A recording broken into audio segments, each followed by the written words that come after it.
You're listening to Women's Media Center Live with Robin Morgan.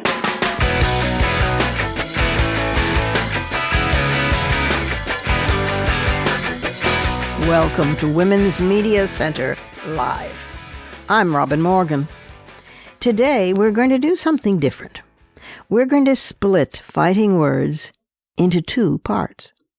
The first part, which for today only will replace Inside the Headlines, is about the subject itself historically and contextually.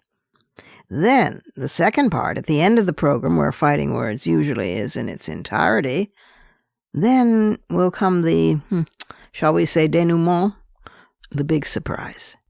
It should be quite interesting. Now, in between, my special guests for today's conversation are 4 teenage women. They have been doing terrific, inspiring, practical things to empower themselves and other teens, and we're going to hear about all that from the 4 of them. So before we do anything else, we're going to go into part 1 of Fighting Words for this week, otherwise known as Inside the Headlines.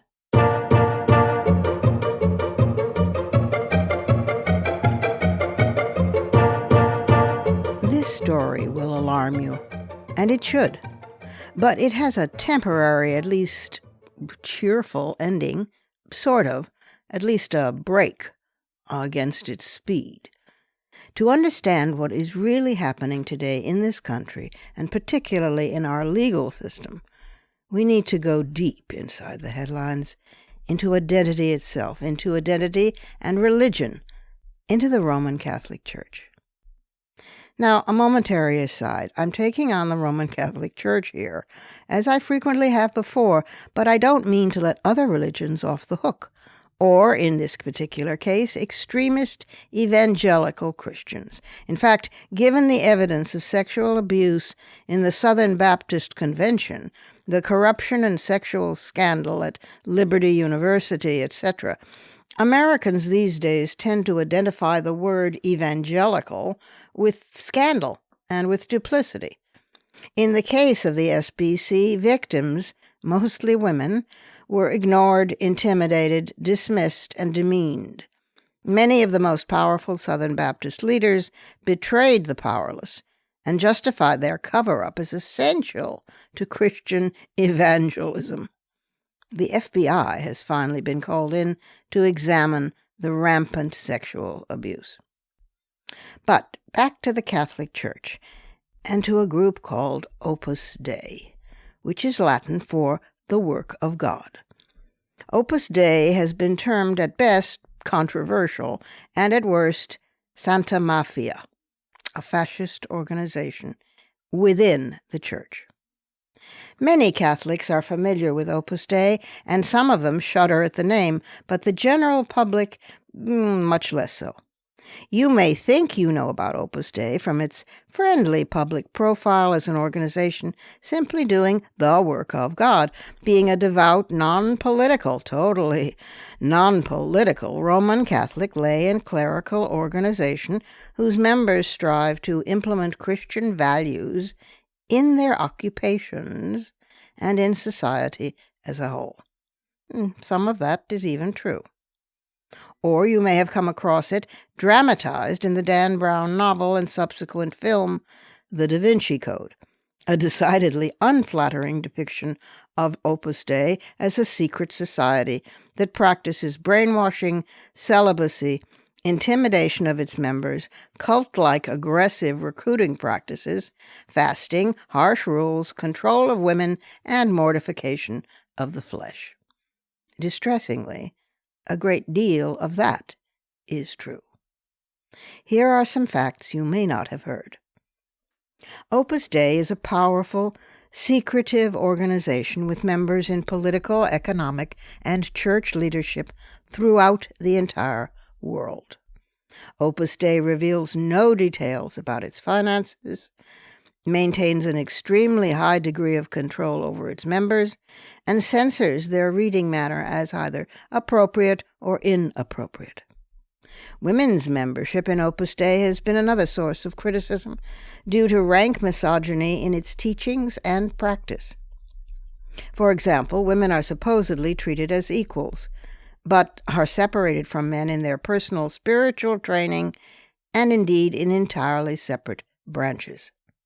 In many male Opus Dei centers, women visit every evening to cook for the men and then leave with no social interaction whatsoever. Sexual abuse cases in Spain, Mexico, Uruguay, Chile, and the United States were all investigated, and canonical sanctions, but not civil or criminal charges, were applied to the perpetrators. Controversies also include recruiting methods aimed at teenagers being separated from their families, illicit use of psychiatric drugs, misleading of the lay faithful about their status and their rights under canon law, mortification of the flesh practiced by celibate members, elitism, and support of authoritarian governments. Supporters accuse critics of merely misunderstanding Opus Dei or its mission. The founder, José María Escrivá de Balaguer, was an ally of Spanish dictator Franco and a Falangist Spanish priest. Literally, he was a member of the original Falangist Party, the fascist political party governing Spain after the Spanish Civil War of 1936 to 39. Escrivá himself conducted a personal spiritual retreat for Generalissimo Francisco Franco, and many of Franco's cabinet ministers were from Opus Dei.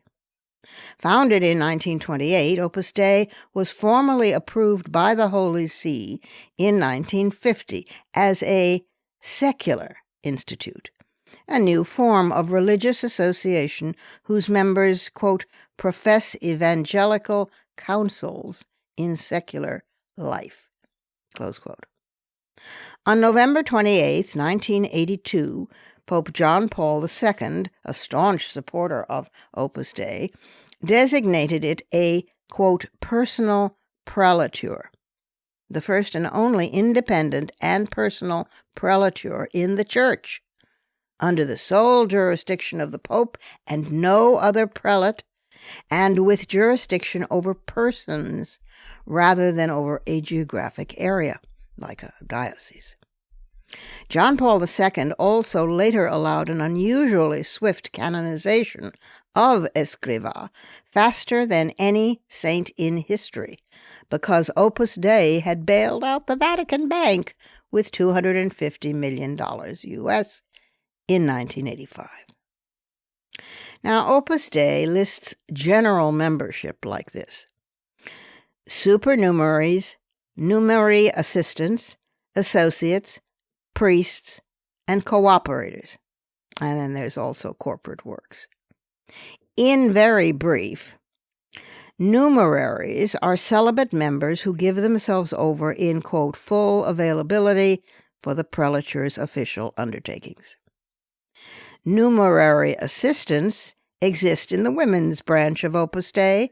Their full availability for the prelature is lived out as doing a specific type of work, such as looking after domestic needs of the conference centers and the residential centers of Opus Dei. They live in housing run by Opus Dei, and they do not have jobs outside the centers. Associates differ from numeraries in not making themselves fully available to staff official undertakings, instead giving themselves over to, quote, additional social realities, such as through their professions, period, close quote. Because of this difference in availability for official activities, associates don't live in Opus Dei centers like numeraries do, but maintain their own housing privately. Their emotional and social support comes from Opus Dei centers, other Opus Dei associates, and personal families and friends.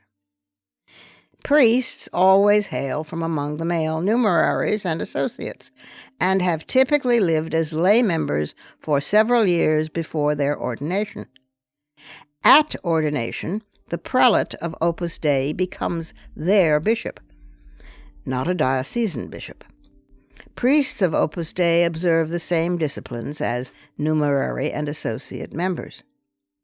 Cooperators, though not considered members per se, collaborate in some way through praying, charitable contributions, or by, quote, providing some other assistance, close quote. Cooperators are not required to be celibate or adhere to other special requirements. They're not even required to be Christian, although they may attend training activities provided by Opus Dei. Many cooperators are relatives, friends, colleagues, and neighbors of members. There are also numerous relationships worldwide with institutions, universities, and so-called corporate works.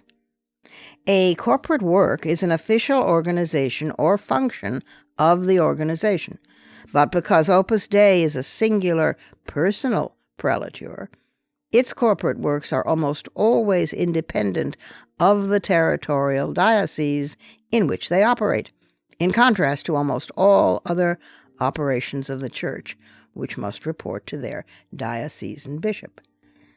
Now, a note. Please keep the categories of associates, cooperators, and corporate works especially in mind as you hear the rest of this section and in fighting words at the end of the podcast. Controversies swirl around Opus Dei like sinkholes. They've focused on sexual abuse cases in Spain, Mexico, Uruguay, Chile, and the United States, cases that were investigated and for which canonical, but not criminal or civil, sanctions were applied to the perpetrators. The illicit use of psychiatric drugs, the misleading of the lay faithful about their status and rights under canon law, mortification of the flesh practiced by some celibate members, and support of authoritarian governments.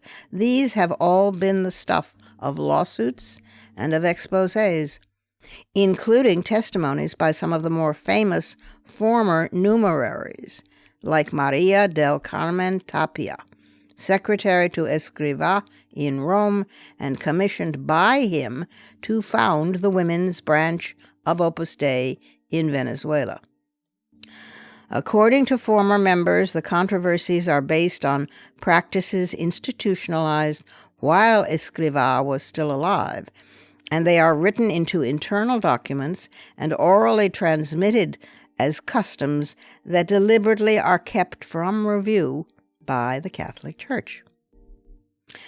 But what is nowhere exposed, because it just isn't perceived as a problem, is Opus Dei's unabashed encouragement of intense economic and political ambition.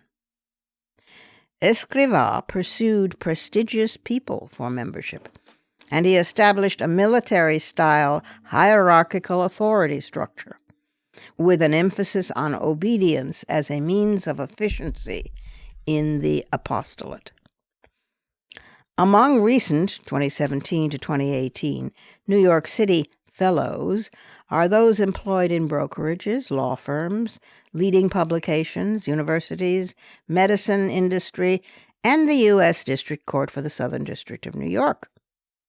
Other recent, same years, 2017 to 2018, Washington, D.C. fellows include those employed in the federal government, including the White House, State Department, House of Representatives, U.S. Department of Housing and Urban Development, U.S. Department of Justice, Federal Communications Commission, U.S. Court of Appeals for the D.C. Circuit, and the U.S. Securities and Exchange Commission, plus prestigious law firms, conservative think tanks, higher education, and medicine. Scattered lists of prominent Opus Dei members are available if they have outed themselves first. These include the president of Spain's largest bank in assets and the president of Spain's third biggest bank, the chief financial officer of Ireland's largest bank, and Juan Antonio Samaranch, the former president of the International Olympic Committee.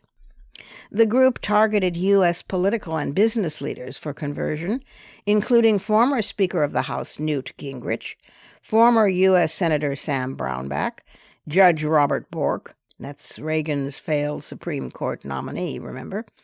Fox News host Laura Ingraham, and Larry Kudlow, Trump's director of the National Economic Council, who wrote, by the way, in 2016 that plutocracy is just what America needs. There was an infamous troika that served Donald Trump's regime very well. It was formed of the powerful, arch-conservative Federalist Society, the CIC, that's the Catholic Information Center, a right-wing think tank, and some think a branch of Opus Dei, and Opus Dei itself. Pat Cipollone, who served as Trump's White House counsel from December 2018 to January 2021, was listed as a member of the CIC board until CIC stopped publishing their board list in October of 2018. Today, his daughter-in-law is a law clerk for Justice Amy Coney Barrett. William Barr chaired the CIC board in 2014 and served on it until 2017 when he joined Trump as Attorney General. Following his departure as AG in January 2021, Barr returned to the CIC as a senior fellow. And in October 2021, he became the new St. Thomas More chair. Interlocking board members and officials of the Troika are stunning and in plain sight. Leonardo Leo, a self-declared Opus Dei operative, was also the executive vice president of the Federalist Society and was chair of the board of directors of the CIC, which, by the way, is located 2 blocks from the White House. All this is a matter of record. Opus Dei encourages Catholic laypeople and priests to embody Catholic doctrine through their chosen professions. What do you think that means to people whose professions are those of Washington power brokers? Well, stay tuned for Fighting Words.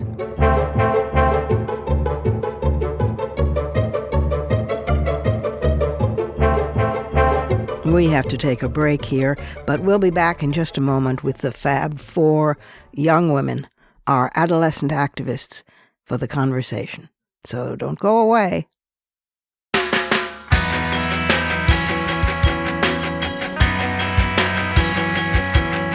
Subscribe to this program on your favorite podcast platform and leave us a review. Follow us on Twitter at WMC Live, like our Facebook page at facebook.com/WMC Live, and visit us at WMCLive.com for more information about our show and our guests. You're listening to Women's Media Center Live with Robin Morgan.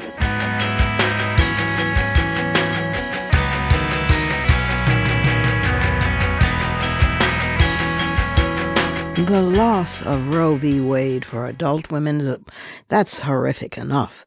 But it's even ghastlier for young women, newly of possible childbearing age, especially adolescent women still in school who are unable to get the sex education they require and deserve, but instead are fed abstinence-only disinformation in lieu of that education.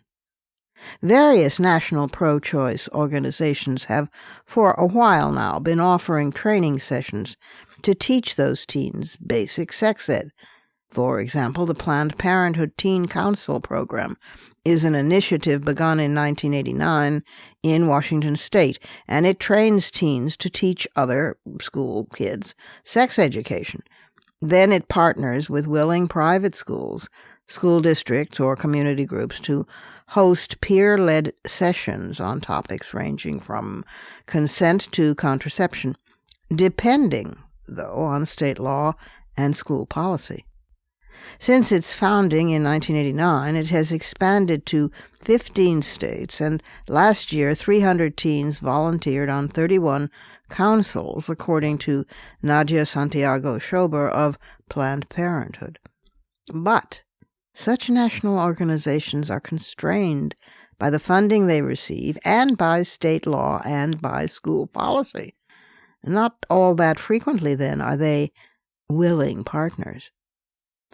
However, what happens when teens themselves, in an audacious, self-empowering move, rise up and begin to spread the word, take their own sessions off school grounds, educate themselves, and teach real information, sharing it with their peers and in ways their peers can understand and trust and will, in fact, adopt? That, my friends, is another matter altogether. And it's happening. There's Carly McClear in Park City, Utah, age 18. There's 15-year-old Rivka Vizcardo Lister in Fairfax County, Virginia. There's a group in Texas who held a virtual protest on the gaming website Minecraft to urge the state to start giving middle schoolers birth control lessons. Fort Bend Students United for Reproductive Freedom, they call themselves. These groups are beginning to pop up all over the place, and they are dynamite. And today, I'm very proud to say that we have 4 such activists with us on Women's Media Center Live. Emma Rose Smith, Alyson Nordstrom, Lily Swain, and Paige Buckley. All of them 17 years old, and all of them from the heart of abstinence territory, Tennessee. It's a real pleasure and honor to welcome them. Welcome to Women's Media Center Live. Eva Rose, Alyson, Lily, and Paige. All 4 of you are there, and I'm delighted to have you here. Thank you so much for having us. We're very, very, very happy. Well, you're just bloody fantastic. You are taking things into your own hands and teaching yourselves and other teens sex ed, real practical life-saving sex education and female health and male health, because adults aren't doing so. And you're all 17? Is that? Yes, we are. Wow. All right, let me start. Since there are 4 of you, I'll start one by one. Emma Rose, how did you folks meet? Pretty much, I had done a lot of activism when I was a freshman, and I'm a senior in high school now. And Alyson knew about me through mutual friends and through my activism work, and so she reached out to me and she was like, "Hey, I don't know if you saw what's going on, but I think it's really important that we do something. Would you want to plan something with me?" And so me and Alyson started coordinating. We planned a protest. That was May 7th. And then Alyson brought in her friend Paige, and I brought in my friend Lily. And then we all met at a coffee shop. And that's when we made Teens for Reproductive Rights. God, wow. Teens for Reproductive Rights. Wow. And, of course, I buried the lead because you are in the middle of Tennessee. It's not as though you're in Greenwich Village in New York or someplace where you would be freer to do this, but you're facing quite conservative parents, quite conservative laws, quite conservative school officials, and quite conservative everybody else, aren't you? So, Alyson, what inspired, I mean, that's how you met, but what inspired you to take this to the next level and actually teach other teens? I think it was really just a leaked draft decision. I was actually with my friend Paige whenever we found out about it, and I just remember feeling so sad and threatened from it, and I knew that I wanted to step up and do something, if not to change it, but to try and get teens' voices out to be heard. I mean, I haven't heard anything this meaningful since the Parkland teens rose up on gun control, which is an allied issue because the same folks who feel that life is so sacred when it's in the fetal form, but not when it's born, are the same folks who are crusading for more and more guns on the street. Anyway, but this is allied with that. So, Paige, you found that schools with high pregnancy rates, are focusing a lot on abstinence, which of course doesn't cut it. How do you go into a group or a school with teens and face the opposition all around you and just set up a time for teens to meet, and clearly they come. How do you do that? Well, because the school board doesn't allow us to be educated about anything other than abstinence, we've really taken it upon ourselves to create meetings outside of school to really talk about sex education other than abstinence, because obviously just preaching abstinence is cutting it. Yeah. So we've decided to make meetings like our picnic outside of school to kind of talk about that. And last but not least, the fourth one, how do you find the response from teens? People are taking it well. I have a lot of conservative family members who have taken it well, which is odd. And other teens have been congratulating us. And we've had teachers put our articles up on their boards in the school. So I mean, people must be very grateful. I mean, because you cover everything from STDs to access to contraception to, I mean, hello, teenagers are going to have sex. This is like 101. Yeah. So if they need to be educated on how to protect themselves from pregnancies that aren't wanted and from sexually transmitted infections and from sexual risk. And if they're not, then you cannot just turn around and say, like the court said, like Amy Barnett said, well, you can just give up your baby for adoption. It's not that simple. It is a traumatic, of course, experience. And we've been fighting for this for decades. I mean, I remember when Roe was first passed and how relieved we were. And to have it taken away is extraordinary, just amazing. So 29 states and the District of Columbia require that students do receive sex education at school. But 30 states demand that schools emphasize abstinence, and 16 states mandate abstinence-only sex education. Where does Tennessee fall in that? So Tennessee has it where if you're going to teach sex education, it has to be abstinence only. And there's also a fee for teachers that if they were to teach something other than abstinence, they can have to pay a fine.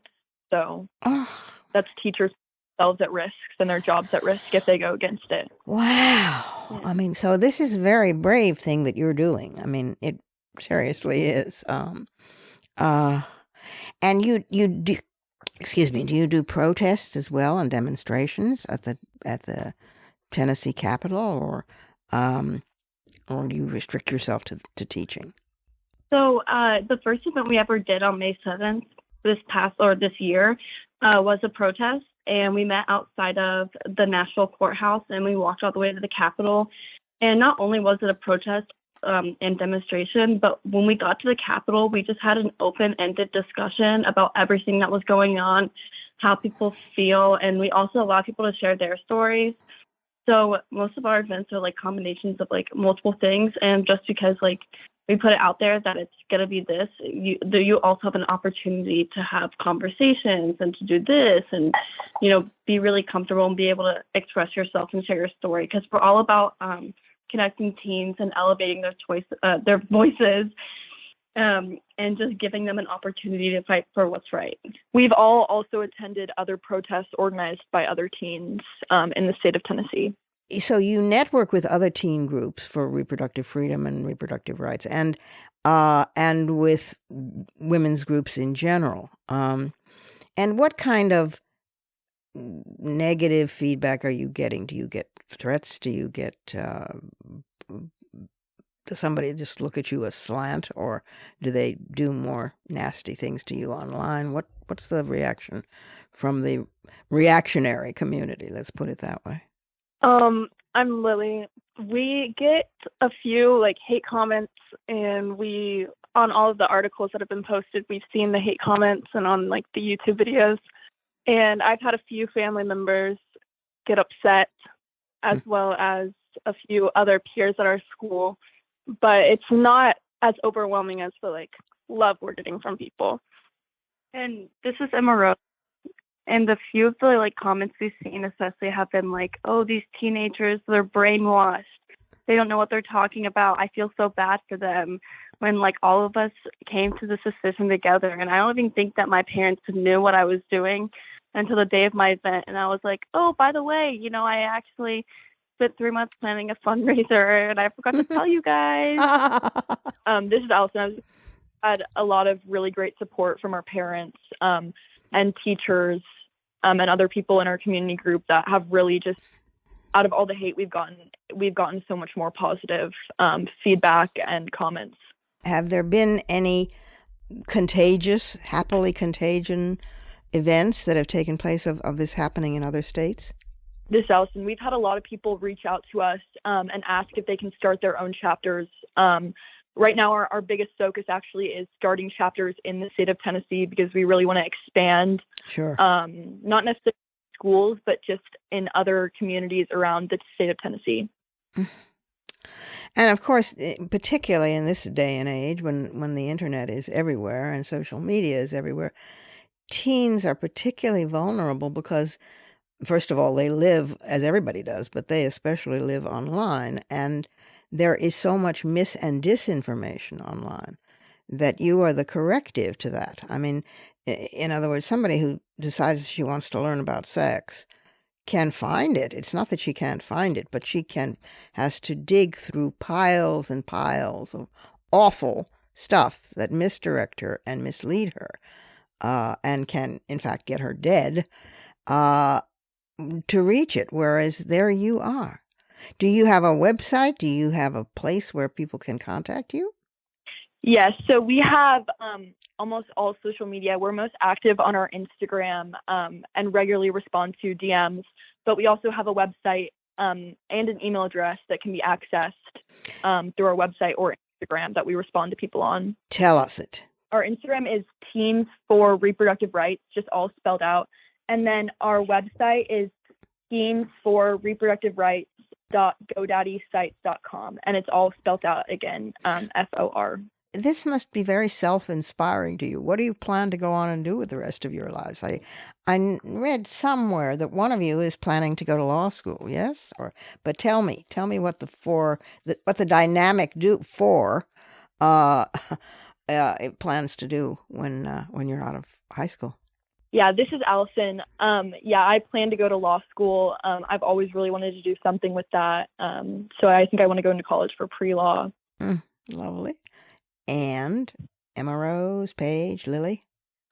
This is Emma Rose, and I as well. I want to go into school I want to study English and either political science or international politics. But the ultimate goal is to also go to law school as well. Wow. Yeah, go on. It kind of varies day to day. I'm still trying to decide, but as of now, I really want to major in journalism. I really like, learning about people and writing. So that's what I want to do. Lily. This is Lily. I'm not entirely sure what I want to do, but I'm thinking something in the sphere of education. Well, with the four of you let loose on this world, I worry about this world a lot less. It's a real honor to have been able to interview you, and it's so hopeful because everybody goes around wringing their hands, and you're doing it affirmatively, clearly. If your sex ed teachers don't want to answer questions, somebody has to. And if the internet misleads people, somebody better tell them the truth. And you're just doing that, and you're doing it so very well. I think that you should expand it in some strange way for adults as well, for people who aren't teens, because there's a hell of a lot of them who don't know basic sex education too. Many of whom are in Congress, apparently. So, yeah. Thank you. Is there anything you want to add? This is Paige.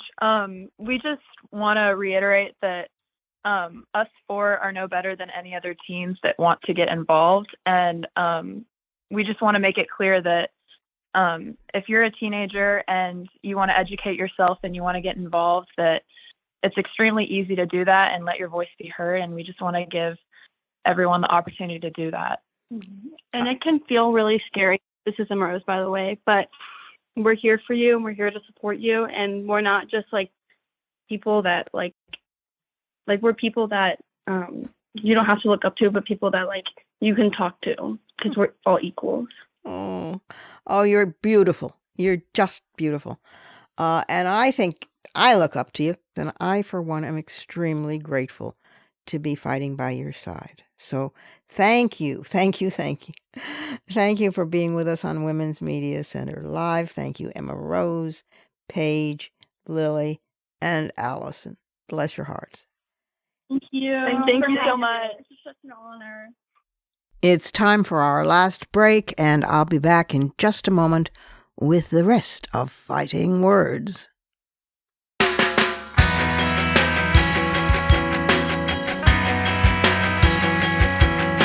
The Women's Media Center, founded in 2005 by Jane Fonda, Gloria Steinem, and myself, is a progressive, nonpartisan, nonprofit organization working to make women visible and powerful in media. You can learn more about the WMC at womensmediacenter.com. You're listening to Women's Media Center Live with Robin Morgan.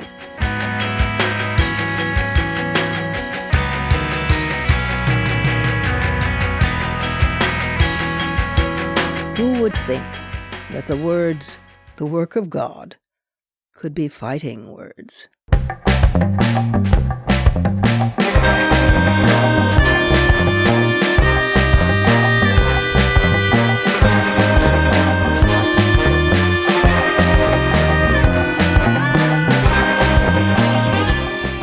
We Americans are today suffering the legacy of Trump's troika. The CIC, the Catholic Information Center, the Federalist Society, and Opus Dei. In January 2019, the Washington Post magazine wrote that the Federalist Society had reached a, quote, an unprecedented peak of power and influence, close quote. The CIC's, quote, members and leaders continue to have an outsized impact on policy and politics, close quote. That was the words of Joe Heim in the Washington Post. Opus Dei's influence is felt in all of Washington's corridors of power, and together with the CIC, it, quote, advances a hard-right political agenda and a rallying point for ultra-conservative Catholics eager for a voice in the secular halls of government power. That's a statement from Church and State, which is the magazine for Americans united for separation of church and state.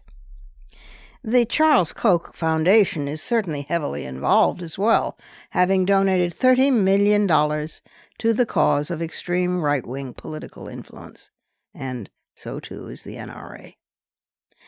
This legacy lives on in the judgments of the Supreme Court of the United States, which we can shorthand as SCOTUS.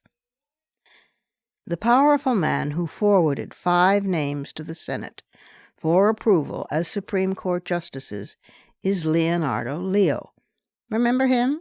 A self-declared Opus Dei operative, executive vice president of the Federalist Society, and CIC board chair.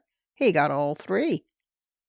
It was Leo who pushed Mitch McConnell to nominate Justices Roberts, Alito, Gorsuch, Kavanaugh, and Barrett.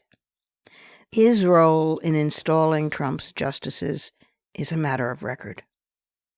According to Church and State, quote, of the Supreme Court members, 6, Brett Kavanaugh, Neil Gorsuch, Clarence Thomas, John Roberts, Samuel Alito, and Amy Coney Barrett, are current or former members. Others have also identified Scalia, the late Justice Scalia, as an Opus Dei member, perhaps because his wife attended Catholic Information Center events and his son has spoken there. Alito has also been described as close to Opus Dei by Church and State magazine. Some are linked by association. Quote, Leo has been a longtime friend and champion of Justice Clarence Thomas. When John Roberts was nominated for the court, Opus Dei's Austin Ruse said his fellow conservative Catholics could, quote, breathe easy. And Leonard Leo assured conservative Catholics that, quote, Roberts will not follow the same path as Anthony Kennedy, who got squishy and liberal. Leo, perhaps the most integral private individual in the selection of Brett Kavanaugh, was present at the White House ceremony when Trump announced Kavanaugh's nomination. Gorsuch was raised Catholic and went to the same elite Catholic prep school as did Kavanaugh, but he became an Episcopalian when he married an Anglican. Yet Gorsuch speaks frequently at conferences of Catholic legal scholars who seek to expand Christian influence on public policy, and he concurred with decisions of the court in the cases of the Little Sisters of the Poor, who always sound like Hummel figures to me, and Hobby Lobby. The 2010 Supreme Court ruling in Citizens United versus Federal Election Commission reversed century-old campaign finance restrictions and enabled corporations, remember corporations, and other outside groups to spend unlimited funds on elections. The 5-4 majority in favor of Citizens United were the same Catholic justices who gutted the 1965 Voting Rights Act in 2013. Roberts, Scalia, Kennedy, Thomas, and Alito. The current Supreme Court was built by the Federalist Society, Judicial Crisis Network, and other, quote, interlocking nonprofits working on media campaigns and other initiatives generating public support for conservative judges, close quote. All were coordinated by Leonard Leo, according to a report in the Washington Post. This has been going on for years, even pre-Trump. It just reached a climax during Trump. So Opus Dei has become a powerful force in American political life. Moreover, it has been a machine of high efficiency for achieving world power, which always, of course, in that case, starts with the Vatican. But that might just have gone one step too far. Control of the Vatican is certainly worth the effort. The sovereignty of the Holy See, the name of government of both Vatican City State and worldwide church together, that comprises the Holy See. Well, the sovereignty of it provides criminal and civil immunity from any other authority to Vatican residents and officials. Additionally, the Church has roughly 5,000 prelates around the world who are heads of dioceses. Each has the capacity for hidden bank accounts, investments, slush funds named for some phony charity or foundation. Under the guise of freedom of religion, those prelates in industrialized countries operate with no government oversight whatsoever. In the U.S., there are 195 dioceses. Additionally, the bishops control around 40,000 organizations, agencies, and foundations, each having a 501c3 tax code, which means they pay no taxes, provide a tax deduction to their donors, and have no legal obligation to produce financial statements showing where their money comes from or goes. While we worry about dark money and super PACs and all of that, the Catholic Church can move unlimited funds, foreign and domestic, to think tanks, media, voter suppression efforts, every means available to the plutocracy to subvert democracy. This was perhaps the compelling reason for the deliberate creation of the religious right by neocons in the late 1970s.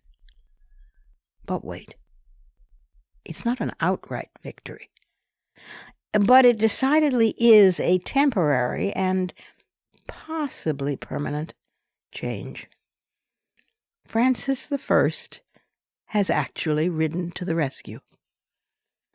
On July 22, 2022, A seismic shakeup of Opus Dei came into effect this year under a decree ordered by Pope Francis that considerably reduces its power and independence.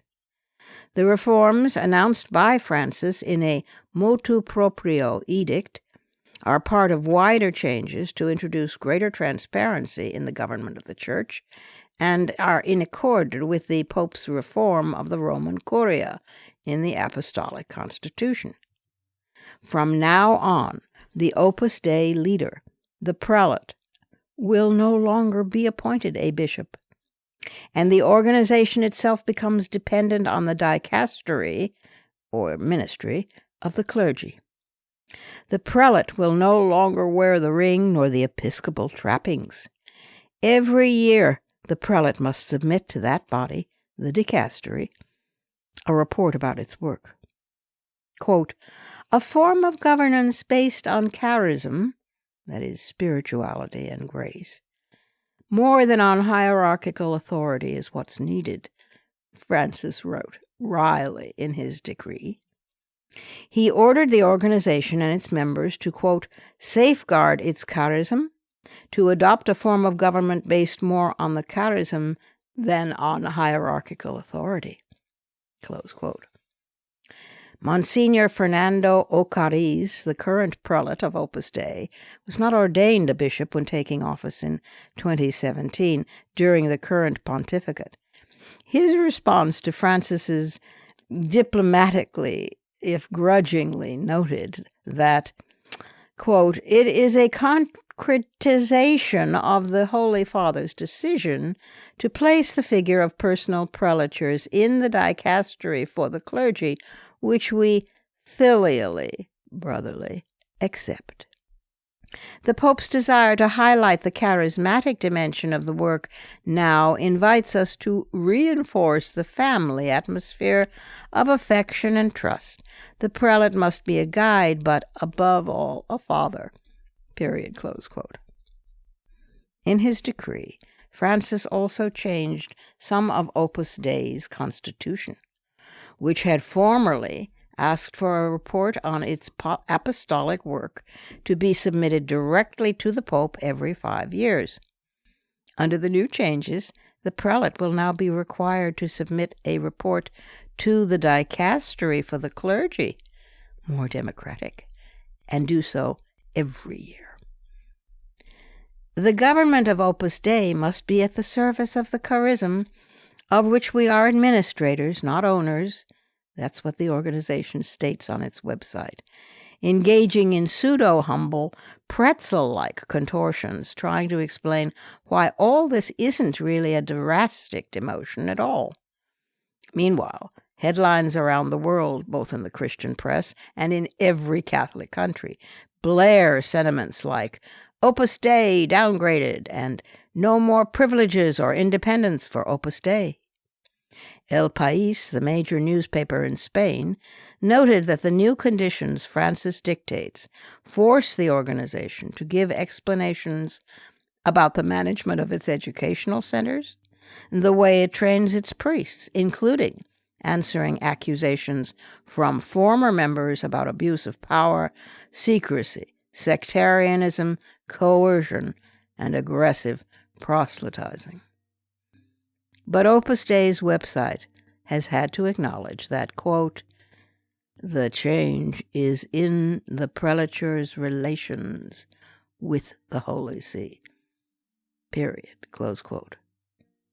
The question for us is, what will we Americans do to reclaim our own Supreme Court? Those are my fighting words. Add yours. And remember to tag us at WMC Live and use the hashtag #FightingWords.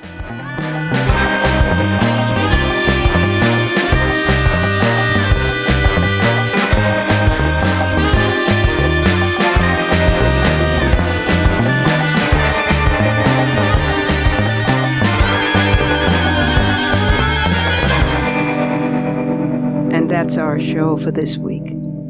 You can follow me on Twitter, Facebook, and now Instagram at @TheRobinMorgan, And you can check out my blog at robinmorgan.net and find my latest book of poems, Dark Matter, and my brand new novel, Parallax, wherever books are sold. Opinions expressed on this program do not necessarily represent the Women's Media Center. Here's the family for Women's Media Center Live. Executive producer as well as founding and sustaining sponsor, Regina K. Scully. WMC president and co-executive producer of this program, Julie Burton. I'm Robin Morgan, your producer and host. Thank you for being with us. Join us again next time on Women's Media Center Live.